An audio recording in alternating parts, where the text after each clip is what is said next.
Exposure heat stroke कोई भी आदमी अगर एक्सेसिव टेम्परेचर से एक्सपोज हो रहा है तो उसमें जब सिम्टम्स आएंगे टेम्परेचर बढ़ जाने के कारण उसको एक्सपोजर बोलते हैं। एल्डरली लोग होते हैं उनमें होता है और उनमें जनरली बॉडी ड्राई होता है, उनमें स्वेटिंग नहीं होती है। लेकिन जब एक्सर्शनल होता है, स्ट्रेनियस एक्सरसाइज की वजह से होता है, तो उनमें स्वेटिंग एक्सेसिव होती है।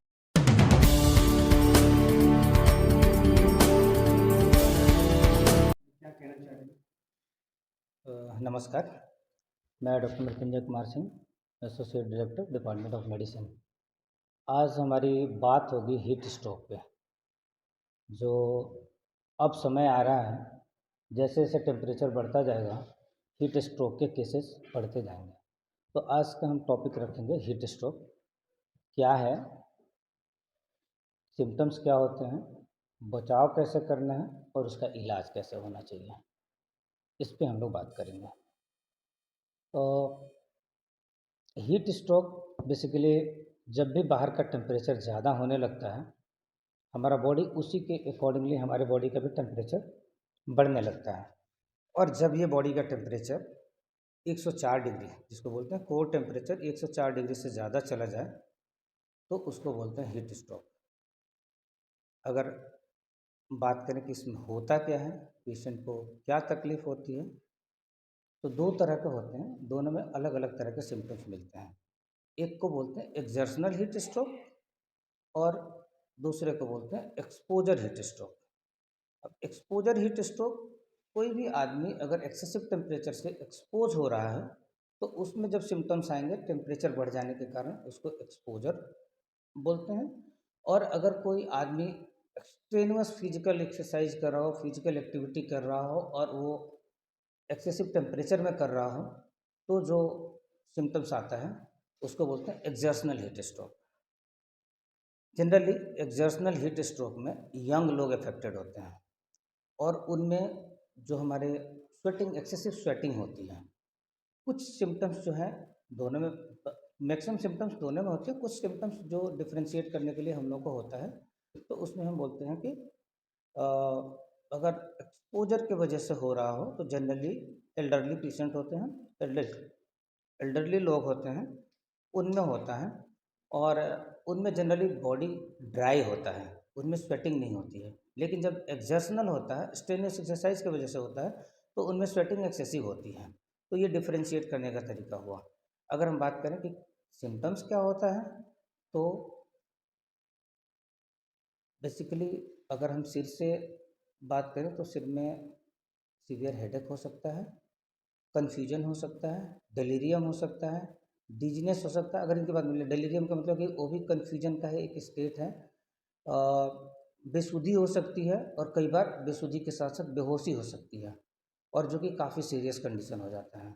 दूसरा चीज़, नौजिया होगा, वॉमिटिंग होगी, मतलब वॉमिटिंग इंटेंडेंसी और वॉमिटिंग हो सकती है, पेट में दर्द हो सकता है।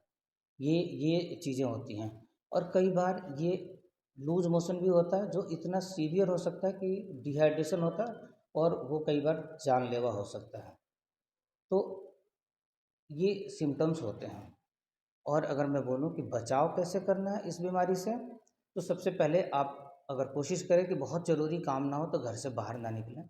अगर आप बाहर निकल भी रहे हैं तो आप कुछ न कुछ तौलिया या कुछ हल्का कपड़ा अपने शरीर पे ज़रूर लेके चलें, सर पे ज़रूर लेकर के चलें, सर को ढक के चलें ताकि एक्सपोजर कम हो। दूसरी बात, हाइड्रेशन के लिए सारी चीज़ें, हाइड्रेशन करने का मतलब पानी आपके पास होना चाहिए, कोई भी लिक्विड आइटम कोई भी होना चाहिए जो कि आपको प्रॉपर वे में लेते रहना, बॉडी को रिहाइड्रेट करते रहना, बॉडी को फ्लूइड देते रहना है, ये ज़रूर करना है। अगर इसके बावजूद भी लगता है कि हीट स्ट्रोक हो गया है, सिम्टम्स सारे आने लगे हैं, तो मैं बोलूँगा कि इसका प्रॉपर इलाज ज़रूर कराना है, इसको टालना नहीं है। अब प्रॉपर इलाज डिपेंड करता है आपके आसपास के जो भी हॉस्पिटल हैं, आपके जो भी फैमिली फिजिशियन हैं, उनके पास जाएँ, इलाज कराएँ। और अगर कोई भी आदमी वहाँ पे मौजूद है जहाँ पे हीट स्ट्रोक किसी को हो गया है, तो उस पेशेंट को, उस मरीज़ को तुरंत के तुरंत आप किसी छाया में लेकर के जाएं, बॉडी पे ठंडा पानी गिराएं, स्प्रे कराएं, पानी का स्प्रे कराएं, उसको रिहाइड्रेट कराएं ये करना बहुत ज़रूरी होता है। और मैंने फिर वही बोला था कि अगर इसके बावजूद भी कंडीशन नहीं सुधरता है तो आप घर पे इंतज़ार न करें, आसपास के जो भी हॉस्पिटल्स हैं, जो भी आपके डॉक्टर हैं, उनसे जा कर के संपर्क करें और तुरंत का तुरंत इलाज कराएं। टेम्परेचर का एक्सपोजर हो, और दूसरा अगर कोर बॉडी टेम्परेचर जो बोलते हैं, बॉडी का टेम्परेचर अगर 104 डिग्री या उससे ऊपर जा रहा हो तो ये एक इंडिकेशन है। साथ साथ बाकी के सिम्टम्स भी देखने हैं, बट टेम्परेचर स्पेशली आपने पूछा, टेम्परेचर अगर 104 या उससे ज़्यादा हो रहा है तो चांसेस है हीट स्ट्रोक होने का इस टाइम पे। त्वरित सिम्टम क्या क्या दिखने लगते हैं? त्वरित सिम्टम पेशेंट को कन्फ्यूजन होगा,